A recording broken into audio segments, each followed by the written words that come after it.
Just let us know when we're live. We're live? All right.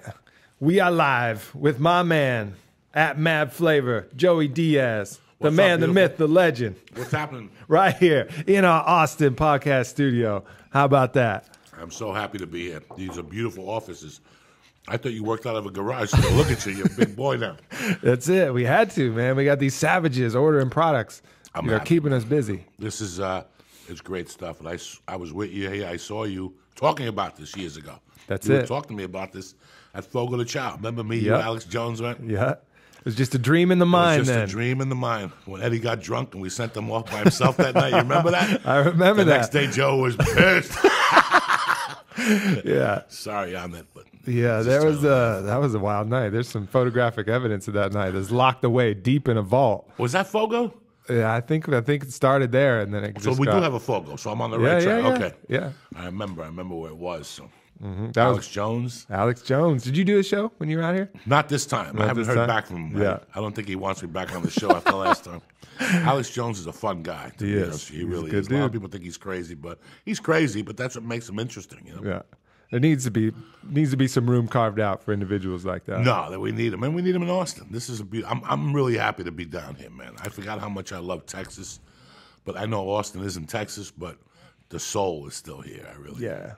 Yeah. I'll tell you, I was so happy to get to Texas yesterday. I ate at the airport on the way in. Most people eat on the way out.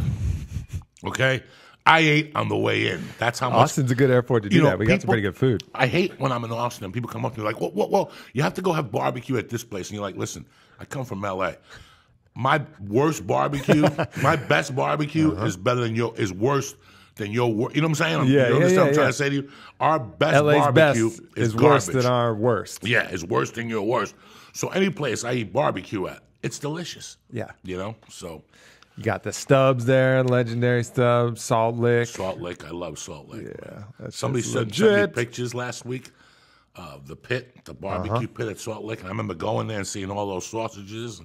My God, that's like a fat guy's paradise. Yeah, but it's in one of the dry counties in Texas, so you gotta, which is either good and bad, because you have to roll in with your own 6-pack of beer to have the barbecue there, because they won't sell it to you. That's amazing. Yeah, it's funny, the dry county. So what happens in this dry county phenomenon, you Cali people, you don't understand this, but a dry county is you cannot sell alcohol in the county. So basically you get all these liquor stores that pop up right around the county lines that just force people to drink and drive, to go out and get extra booze from across the county and drive back to keep their buzz going. Brilliant planning. Now let me ask you this. What is the purpose of a dry county? Because I don't really know. My wife's family lives in a dry county. Is it Christian? Is it something it's got to be religious. Is it that what it is? Yeah. Helps keep the fear of God in people. So nobody drinks in their neighborhood, or they don't sell it. They don't sell it. They drink their asses off. You know, all that prohibition stuff doesn't work. It just makes people want more. Yeah, that's it. You tell people don't want more. Yeah, they just buy double when they cross the county line. Every time they come in, I better get some booze. We can't go down to the neighborhood store and get it. And then you get these really huge, like we get this restaurant called like Chewy's or Chili's. They're pretty average Mexican food here for Texas. But right on the county line, there's a massive one because everybody goes to get silly on some margaritas. Chewy's, tremendous. They have a swirl margarita. Wednesdays is Elvis chicken. But the best dish is the chicken sour cream enchiladas on Monday. That's the only way to live, bro. Yeah, and a big sugary margarita. Oh, the swirls. You get jacked. Three of those, even the little tiny ones, you'll get jacked at Chewy's. Yeah. I'm a Chewy's guy. Chewy's, Papados, Papacitos. My friend said to my friend called yesterday. She goes, "Where are you?" I go, "Papados." She goes, "You know what? It's about time one of these papas moved to L.A. Papa Doe, Papacito, somebody's papas, because they do have a He's just dominating out here. He's got a monopoly. He doesn't need to do that shit. He doesn't need your L.A. ways. He's killing out here. Killing out here. Local. He can sleep in his own bed. Exactly. So all this talk about this other food, what people probably don't know about you, Joey, is you actually take pretty damn good care of your health when you can. Bro. Like you try pretty hard. I really try. I try. You know, I got sleep apnea about 15 years ago, and I gained 150 pounds in like 7 months. Nobody knew what it was. I couldn't figure out. I didn't know if it was the backfiring from the cocaine. I didn't know if it was the See, that usually makes people lose weight. So I didn't know what it was. I remember there's a place in L.A., it's like a really weird place. It's Hollywood Suit Outlet. And you get 3 suits, 3 shirts, 3 belts, 3 ties, and 3 handkerchiefs for $200 flat. So I was starting to go to all these meetings. And I went there and I bought 3 suits. I was flat broke and I bought 3 suits. And I bought the suits in March. And do you know, in April, the suits didn't fit me no more. I had gotten that sick, like that heavy from retaining water. I don't know what it was. And after 3 or 4 years, I got the longest yard. And I talked to a lot of people. And I said, this has to stop. And I was going to do the surgery. And I said, forget the surgery. I want to do this the old-fashioned way. So I just went on Weight Watchers and counted points. And I started at 418. And today, I've gained weight. I'm at 310. But I went all the way to 270, Right. And I take testosterone, because I have to, because I had a low. But I got my wife pregnant way before the testosterone. Shit. So the juice was still good, you know what I'm saying? That one counts. No asterisk by that record there. No. That trophy stands in the books. Hell yeah. I did it without testosterone. 49 years old, you know, and Joe turned me on to Alpha Brain. And I was blown the hell away. I really, really was with the Alpha Brain.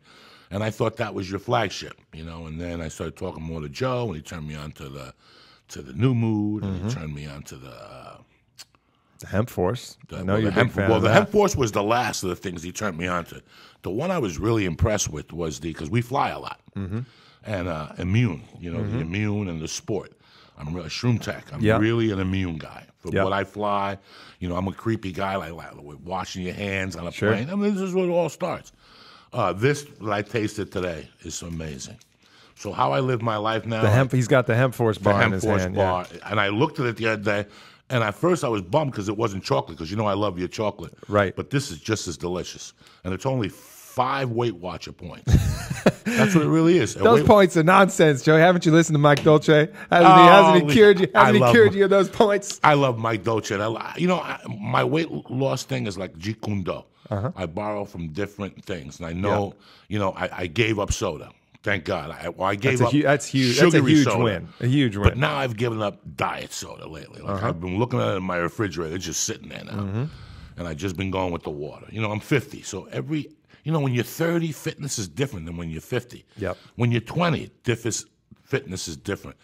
My life has changed completely. And like I said, the strong bone I was introduced to later on. And that really helped, because when people try to lose weight, I go to all these different things to watch people, just to learn, And I went to a thing about a month ago, and I seen this guy. He had 2 fat guys and 2 beginner girls, and he's got them doing flying round kicks. Why would you do that? And sure enough, while I'm sitting there, the girl twisted her knee. Yep. Because they don't know to move that leg. You know what I'm saying? Yep. And when you have, right now, everybody talks about the obesity problem. If you're talking about obesity problem, then Onnit is probably for you, because you have so many things that could help. Yep. You don't have a swimming pool, actually, and a T-shirt I could put on to jump in there when you're a fat bastard, and so nobody sees your titties, and you can walk back and forth. Nobody sees that stuff. But you do have strong bone, which is the first thing that starts hurting when you're fat is your joints. And it will stop you from working out. Yeah. And we don't want that. We want you to do 10 minutes one day, 12 minutes the next, 14 minutes. That's the whole purpose of this. A month, I ain't lying to you on Aubrey. I can only do, I was going to call you Onnit. Onnit Aubrey. I'm not going to lie to you. I can only do 4 minutes on the epileptical. I smoke pot and I smoke cigarettes for a long time. Well, today, a month later, I'm doing 38 minutes. That's great. And every day you make little goals. I got to pee. Whenever I work out, I got to pee because I can't breathe. And every day I'm like, 1 more minute, Lord, 1 more minute, And maybe lately, like I'm stuck at a plateau at 3:08, but my pants are falling off. I get up in the morning, I have a Hemp Force, a protein shake, and I'm dead serious. And you know why? Because it doesn't give you gas. Some proteins you eat in your friend's house and you're farting and stuff like that soy stuff. This stuff doesn't really give you gas. So I could go off that. And a lot of times when you're losing weight, you eat oatmeal because it stretches longer. Right. This Hemp Force protein stretches longer also. It does. I'm not hungry till, I was going to say effing 11 o'clock. I'm not hungry till 11 o'clock. For a fat guy, that's big. Yeah. And I'm not the only one, so you got a few apples to hold you over. Yep. So if I could do a Hemp Force protein shake, and I got 2 meals, and maybe one of these and a couple apples, you will lose weight. If you do the strong bone, that's as easy as can be. That's easy. And when you drink the protein shake, the Hemp Force, you don't taste that disgusting protein. You taste the Carvel shake. You taste the chocolate shake, man. You put some of that coconut stuff in there for the almond milk, like Einstein taught me to make it with almond milk. Oh my God. It's killer. It really is. So, everything that you do helps. That's it. And you look at me. Look at Roy Nelson last week. I was telling Joe in the car.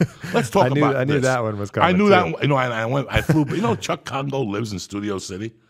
3 No, years. I didn't know that. I didn't know that either. I flew all. back with him, but it was perfect that.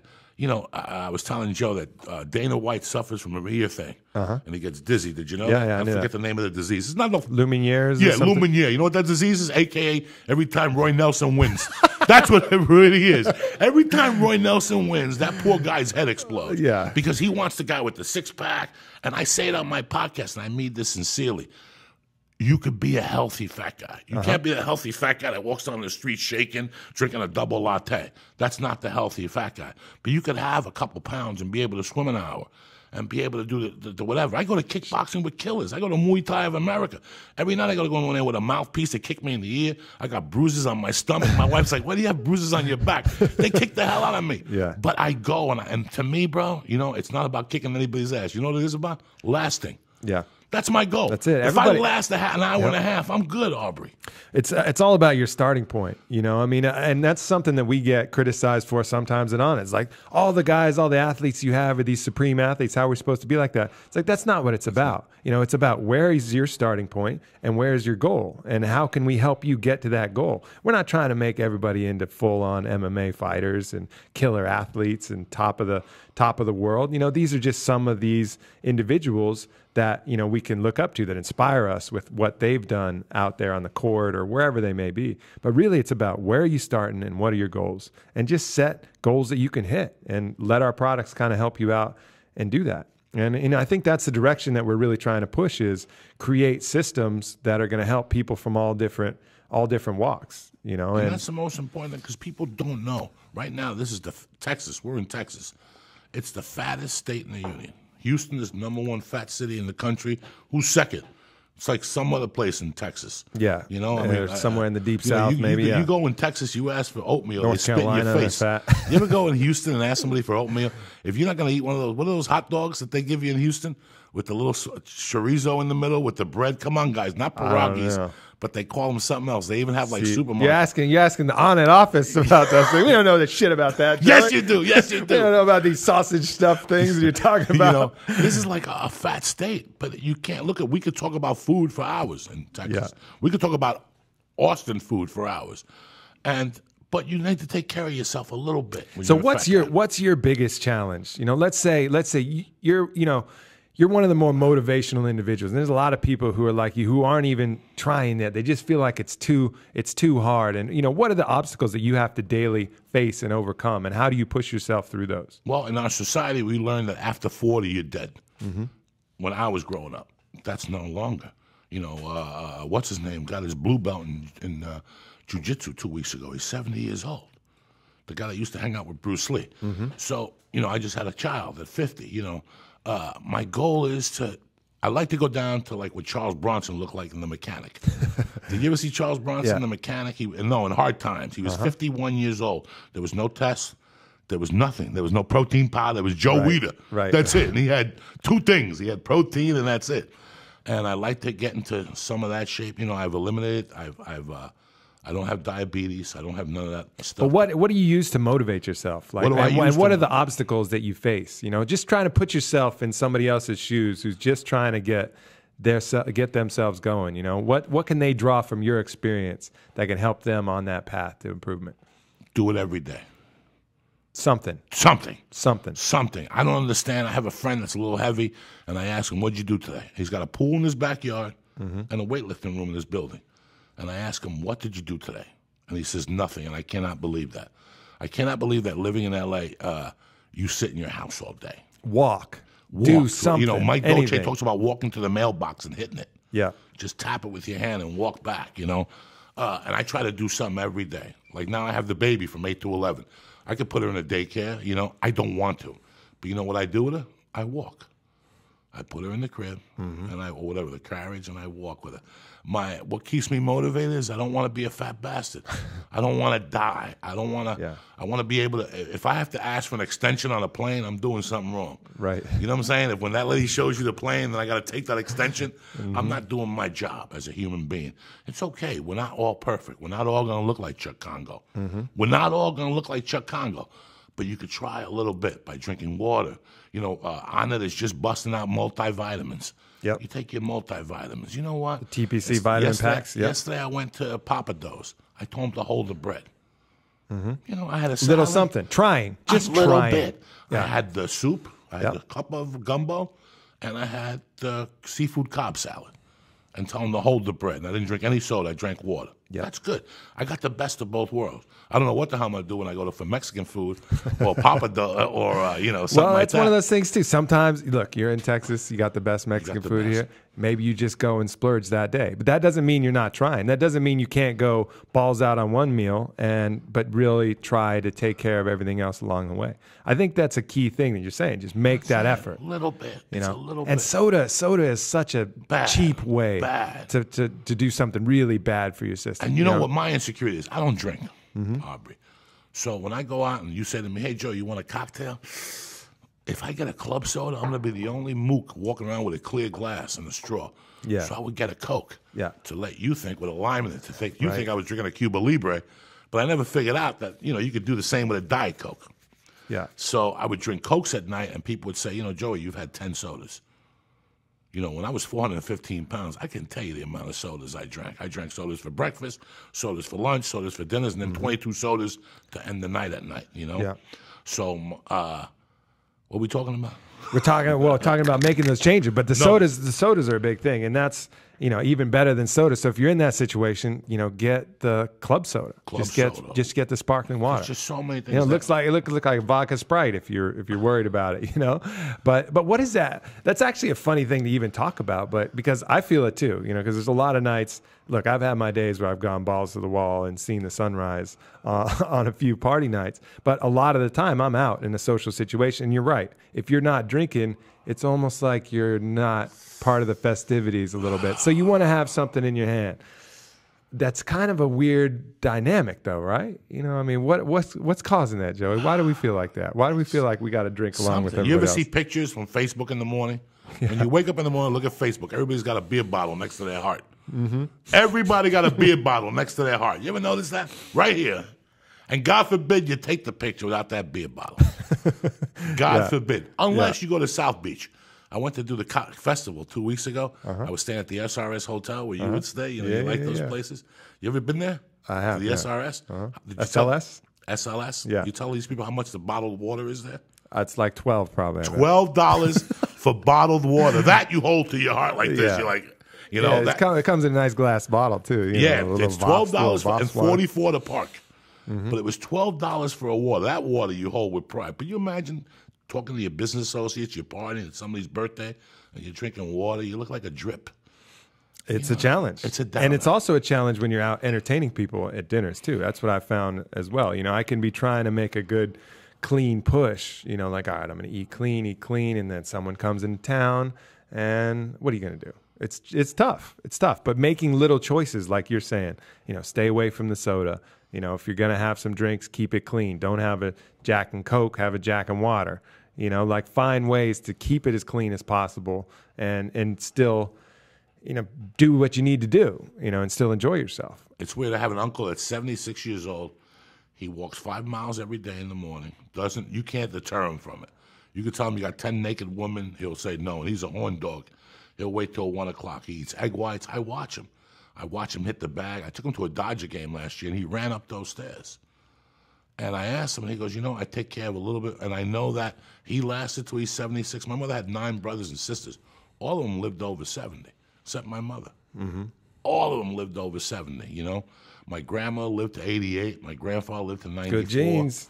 So it's in the genes, you know, and it takes time. A lot of people lose 30 pounds, and they get discouraged, and they quit. Me, I know it's a yearly thing. It's a lifestyle. And every week you lose an extra pound. You know, like I said, the other day I went for Chinese food. I didn't eat the egg roll. Yeah. Or I didn't eat the fancy noodles or the soup. I just ate the Mongolian beef with a little bit of rice. Right. and you get what do you eat meat? I do. You love it? Love it. You never stop? Well, I will change the type of meat that I eat. I'm already in the process of doing What are that. you changing over from to, if you don't Well, mind me asking? you know, the hormone-laden beef, you know, the chicken that's not, you know, free range and organic. I mean, the type of meat is becoming more and more important. You know, I had a really powerful hunting experience where I went out and procured my own meat from a deer out in a ranch out in South Texas. Epic experience, and actually cleaned it, butchered it, skinned it, did the whole thing, packed the meat, you know, cut every piece off, felt how the muscle of the back strap was different than the muscle of the tenderloins, and really got to know, you know, carved off the hams myself and did that, stocked my freezer.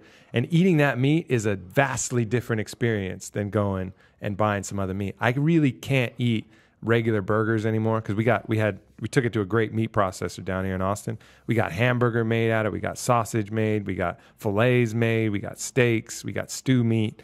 And after that experience of feeling how my body feels after eating that meat, I can't really eat beef anymore the way I used to eat beef. Now, grass-fed beef, I can kind of do it. And bison, I still like bison. And we got the Tonka bars and even a bison burger, a bison steak. I'll look for that and I'll be okay with that. But just regular corn-fed cow meat, I'm done. And the same, I'm starting to get weird. And definitely like farm-raised salmon. Like I look at that stuff, and after talking to Dolce and actually looking and researching the conditions that these salmon are in, and then they're feeding them pellets to make them orange, you know, so they even look orange because they'd be a putrid off-white is what they would really look like. And then looking at like a natural sockeye wild salmon, it's this warm, rich orange delicious glow, you know. So I'm starting to make choices about my meat that are different, but I'll never probably stop. I mean, I love it. It tastes fucking awesome. Too, but I've been messing around myself lately with grass-fed. I'm trying to look at different options. Yeah, that grass-fed venison meat is just killer. It's delicious, isn't it? I'm not a big venison guy. It's too that's what people think. But then you get it done properly. You know, good meat processor, good preparation. You don't taste that. Is it gamey for you a little? Not at all. Not at all. Zero. You know, I lived in Colorado for 13 years, and people would hunt, and they'd bring me different things. And I like some of the venison stews that they would make me. Some of them were a little gamey for me. And it has to do with how the animal was shot or hunted. Is that true? That's partly true. True. If you hit them badly and they're struggling for a long time, like you spine them or something like that, they're going to push a lot of adrenaline in through the meat, and so the meat's going to get a lot tougher. That's why if you're actually going to, like, there's a restaurant out here that serves antelope. These like antelope steak frites and cooked medium rare. It's delicious. Yeah. But what they do is they have snipers, like ex-military grade snipers that go out on the ranch and they shoot these animals right between the ears. So it hits them, blows out their brain, doesn't spoil any of the meat, and they die instantly. So fast that their adrenal glands don't have time to dump. You know, they don't even have that one final charge where they're pawing at the ground and everything's all tense because they know they're hurt. It's just lights out. Just flick the switch. And then the meat is just really tender and delicious. So it does make a difference. I can't believe that whole thought of talking about that got me upset. You know, I'm an animal lover. That whole fucking thing. Sorry. It is. You know what the funny thing is? So I went out, and when I killed, this is the first deer I've ever killed. Have you hunted before? I've hunted birds. Okay. I've hunted birds and ate them, and fished. But there's something different about a living, breathing animal, a mammal that has the same type of heart and the same type of organs. I mean, obviously a little different, deer versus human. But man, when I killed that animal, I ran up and it was a good, clean shot. And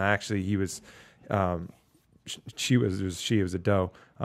She was probably 30 seconds from dying anyways. But I went off and I put my hand on her neck and I finished her off, you know, with a knife to the heart just to make sure it ended quickly. And she passed right there in front of me. The only thing I felt for that animal was love, like purely love. And that it was just an appreciation for, you know, allowing me to have that meat and take that meat into my body as sustenance for me to live again. You know, and so I don't think being an animal lover and being a hunter are mutually exclusive. It's exclusive, right.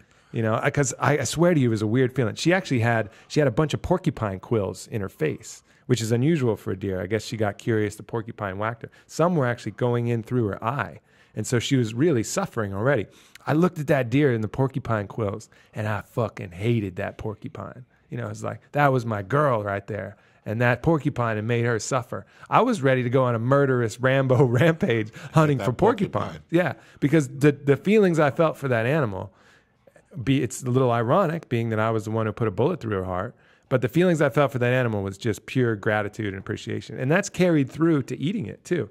I mean, every time if I waste the little meat, you know, like let's say I cook some tacos or fajitas and there's some left over and I don't think I'm going to eat it, it's like I feel bad, you know, or if I've left I usually save the leftovers, but let's say I have to throw something out because I just didn't pay attention to it. It hurts me. I'm like, damn, I'm sorry. You know, I'm sorry. I'm sorry that I didn't eat that. We got a lot. We brought home, my girl took a big old buck. She's a stud. But so we had, you know, our share, we had about 120 pounds of meat. A lot of meat. So we've been eating all kinds of stuff, Joey. It's been delicious. Wow. But yeah, it's a different experience. I think it's worth experiencing, especially. Now, how much meat do you usually get from a medium-sized deer? I don't know. Yeah, it depends. A good clean shot that doesn't spoil anything, you'll get 40 to 60 pounds. And you guys came back with 120. Mm-hmm. Wow. Yeah. Well, the process in some of the things that they do, they had to mix in some other different cuts to like make the hamburger because it's really lean, you know. So we actually had some of that bolstered by some other, you know, game meats that they had and some other cuts that they got from the processor. But so we probably had about 95. What other animals have you eaten or tried? Alligator at Papa Do's. Delicious at Papa Do's. Delicious. With the little alioli sauce, whatever. Delicious. Ostrich.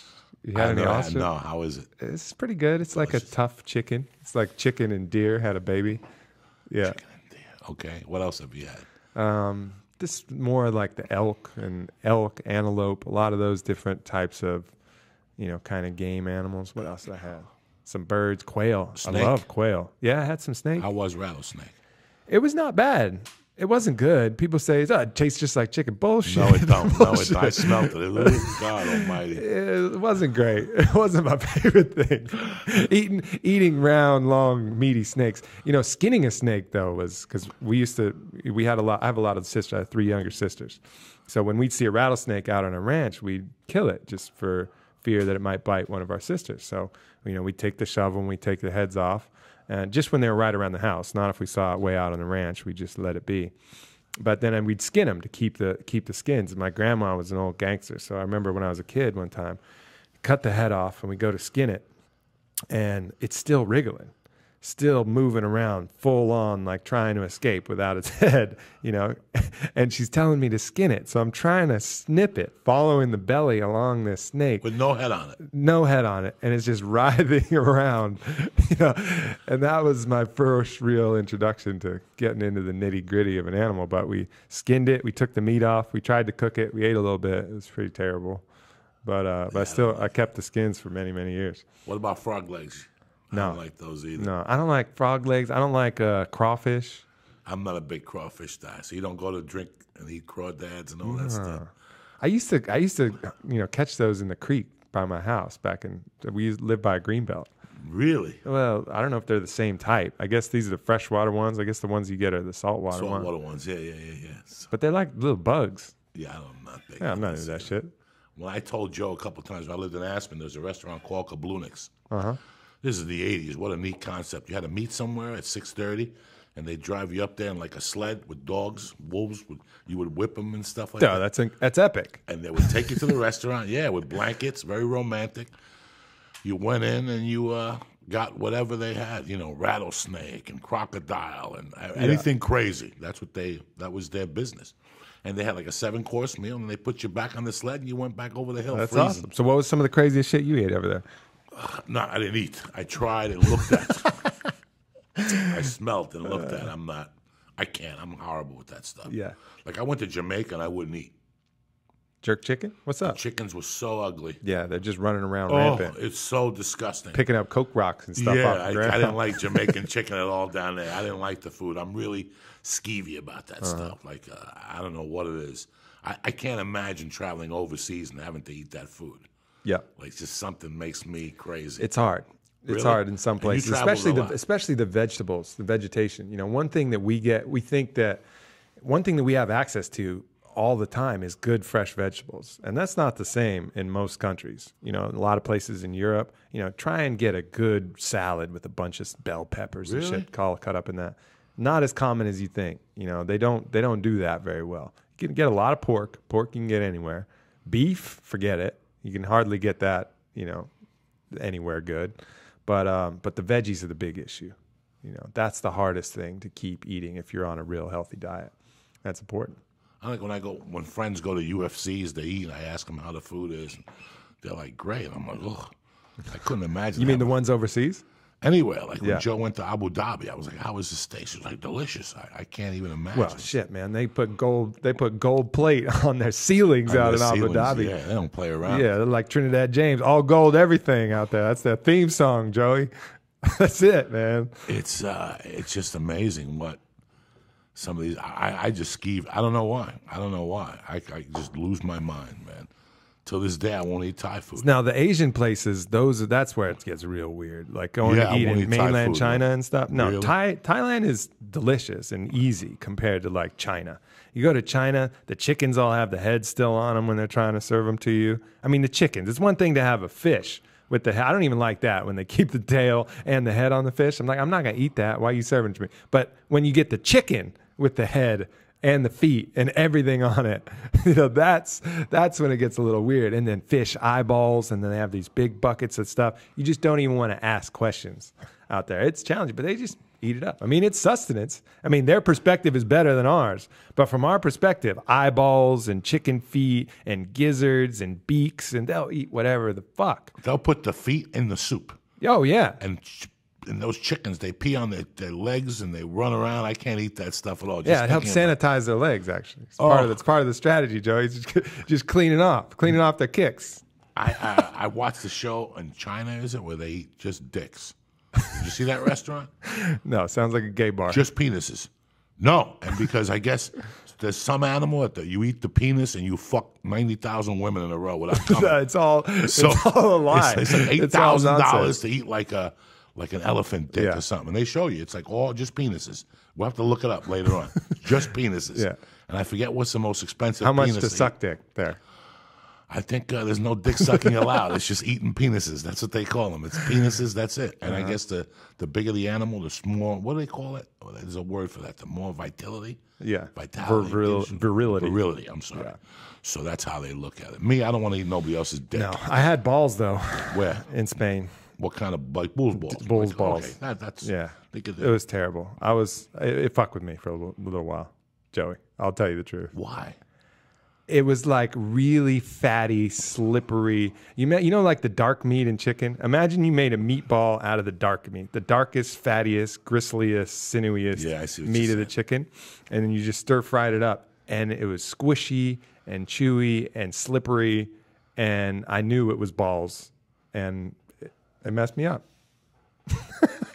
It messed me up. So I don't recommend trying that for anything more than a day. Balls, nothing like that. No, just leave that alone. Have some goddamn respect. Just take some alpha brain and get your shit together. Exactly. Why are you gonna mess around with animals' penises? All right, Joey. So one final motivational, inspirational word for all those people out there listening who want to get their shit together, who want to optimize themselves, their performance, be better in life. What would you say to them? Lessons learned from a life well lived, you're like a national monument, Joey. You're a national treasure. I'm happy you think that way. But you know, it's funny because people think I learned a lot through sleep apnea.